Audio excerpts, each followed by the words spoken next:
Welcome to our How to Play guide for lying pirates. In this video, we'll walk you through the exciting journey of this game, ensuring you're ready to set sail and claim victory. We've broken down the guide into 5 key sections: setup, betting phase, sail phase, action phase, and the pivotal final battle. Each section is designed to give you a comprehensive understanding of the game's mechanics and strategies. So gather your crew, ready your sails, and let's dive into the world of lying pirates. Let's start off by setting up the game. Each player begins by receiving their components: a captain coaster, a pirate ship, a battle die, 5 crew dice, a bamboo cup, and 2 coins. Place your crew dice on the captain coaster and cover them with the cup, keeping them hidden from other players. Next, prepare the play area. Put the remaining crew dice in the dice bag. Place the action and special crew dice on the dice board. The extra coins are kept in a pile within everyone's reach. Now, set up the game board. Place the map centrally. For games with 5 to 6 players, or those seeking a longer adventure, connect the base map to the map extension. In this video, we will be playing with 3 players, so we will stick to the base map. Shuffle the tiles and deal them to players face down. The player who gets the start-end tile places it on the map's perimeter at any position and receives the starting captain token. Each player now takes turns placing 1 tile on the map, following the clockwise order indicated by the starting captain token. Fill all open spaces strategically, as the layout of these tiles will influence your journey. Once every space is covered, return any extra tiles to the game box. With our map set, it's time to position our ships. Each player places their pirate ship on the start-end tile. This marks the beginning of your adventure on the high seas. Next, we distribute the action cards. Shuffle the gold and silver decks together and deal them to each player. 6 cards for the base map, 7 for the extended. These cards are key for strategic moves in the game. Now, we move to the card draft. In this strategic part of the setup, each player, in every round, selects a set number of cards to pass to the left. In the first round, pass 3 cards. In the second, 2 cards. And in the final round, just 1 card. After each pass, collect the new cards from your right. Once all 3 rounds are complete, place any remaining action cards beside the dice board, with a space allocated for a discard pile.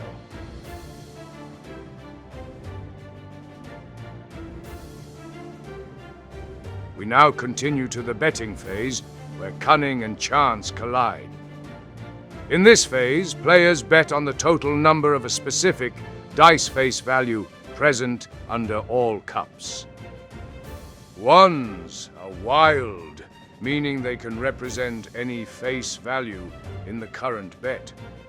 For example, if the current bet is 3 5s, all 1s on the table also count as 5s. Since they are wild, this also means that you cannot bet on any quantity of 1s. The betting phase is all about outwitting your opponents and gauging the likelihood of different dice combinations. Let's dive into a detailed example to fully grasp the nuances of betting in this swashbuckling adventure. We start off by shaking our dice. Hold your cup firmly with the coaster and give your dice a good shake. Remember, our true pirate's fortune lies in the roll of the dice. Cordelia, holding the starting player token, begins the betting with 3 5s. The quantity of her initial bet cannot exceed the number of players, which is 3 in this case. It's now James's turn. He can raise the bet, call a bluff, or declare an exact bet. To raise, he must increase either the number of dice or the face value. Calling a bluff challenges the previous player's bet. And finally, declaring an exact bet is a bold move, suggesting that the current or a higher bet exactly matches the dice on the table. James carefully considers his dice and then places his bet. 3 6s! In Lying Pirates, to make a new bet, you must escalate either the number of dice, their face value, or both. For instance, following a bet of 3 5s, a valid raise could be 4 of any number, even if the face value is lower, like 4 3s. James, however, chooses to keep the number the same and increase the face value to 6s. This is a legal move. On the other hand, betting fewer dice like 2 6s, or the same number of dice at a lower face value, like 3 4s, would be against the rules. Next, Solomon can raise, lock in, or challenge the bet, just like James. Solomon raises to 4 3s, increasing the quantity, but decreasing the face value. Back to Cordelia. She bets 5 5s, upping both the quantity and the face value. The spotlight returns to James. James raises further with a bet of 6 6s. The tension is mounting. Solomon looks at his cup and challenges James, calling him a liar. This action ends the betting. Now, we'll reveal the dice to see if James was bluffing. The outcome of this reveal will determine the winner of the round. All pirates reveal their dice. Each captain uses their fingers to indicate the number of dice they have matching the face value of the latest bet. Remember, the ones, which are wild, are included in this count. James's bet holds. He wins the round, and he receives a coin, the starting player token, indicating he'll start the next betting round. And he gets to roll the sail die. Alternatively, if Solomon's challenge had been correct, he would have won the round, gaining a coin, the starting player token, and a roll of the sail die. If, however, Solomon had placed an exact bet and was correct, he would win a coin, the starting player token, and a roll of the sail die. Additionally, he would receive an extra crew die. Each additional crew die that you gain enhances your ability to make strategic bets and effectively respond to challenges. Had Solomon decided to lock in an exact bet and been incorrect, the tide would turn in James's favor. As the previous player, James would be declared the winner, earning a coin, the starting player token, and a roll of the sail die. Meanwhile, Solomon would face significant setbacks. He wouldn't advance in the upcoming sailing phase, and would also sit out the next betting phase, missing crucial opportunities to progress.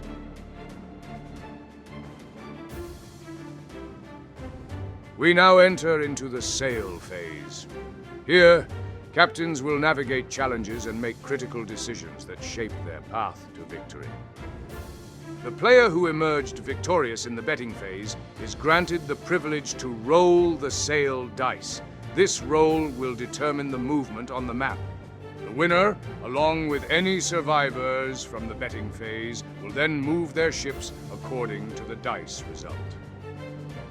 Since James won the last round, he rolls the sail dice. Cordelia, as a survivor, watches closely. The winner and survivors from the betting phase will move forward on the map. During the sail phase, any player can play gold cards, and the action is resolved immediately. The only way the loser can move forward during this phase is if they have a gold card saying so, and the same applies to players who missed the phase. After all player movements are completed, attention turns to a pivotal battle. Only one battle occurs per round, involving the winner and survivors from the betting phase. This battle determines who will activate the tile event. In the event of a draw, re-rolls are conducted until a clear winner is determined. The winner of the battle then faces the challenge of the event of the tile that they now stand on. The event can yield positive or negative consequences, profoundly shaping their journey. To understand the specific impact of each tile, players should consult the Tile Legend, which provides detailed instructions on how to resolve these decisive events. In Lying Pirates, battles and duels are crucial moments where the roll of the battle dice is key. Each dice symbol has a distinct strength. Double is the most powerful, followed by single and then skull. The objective varies with the trigger. Sometimes it's about finding a winner, other times identifying a loser. In ties, the dice are re-rolled until one player clearly emerges victorious or defeated, marking a pivotal turn in the game's tide.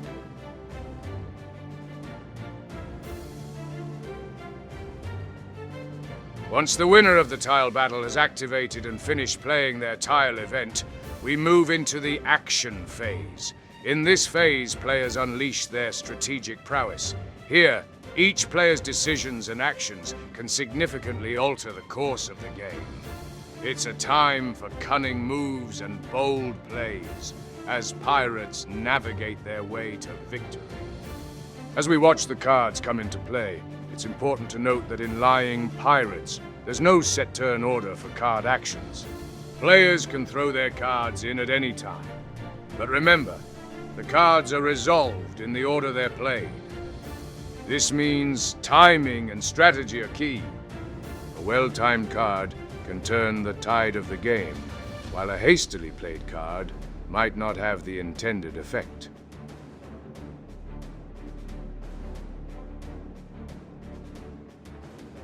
Let's delve into the final battle of Lying Pirates. This critical phase unfolds when players reach the start-end tile at the end of the sail phase. If only one player reaches this tile, they win the game outright, unchallenged in their claim to the pirate throne. However, if multiple players arrive at the tile, they must then engage in a final battle to determine the true victor. In preparation, swap each special die for 2 crew dice. Optionally, you can also trade 2 coins per additional crew die. This exchange could be a strategic move to strengthen your crew, increasing your odds of victory. It's a crucial decision, as coins may be used for re-rolls during the battle. Choose wisely. In the final battle, the stakes are higher, and the rules slightly different. Unlike regular battles, rolling a skeleton symbol here means certain death for a crew member. The order of strength remains the same: double, then single. But remember, the skeleton is now a fatal roll. Each battle in this phase must result in at least 1 death, intensifying the duel's outcome. If no death occurs on the first roll, players must re-roll until this decisive result is achieved, making every roll in the final battle a matter of survival and victory. As the dust settles on the tumultuous seas of Lying Pirates, only one player remains, the ultimate survivor of this daring adventure. This last standing pirate, having outwitted and outlasted their rivals, is now crowned the winner.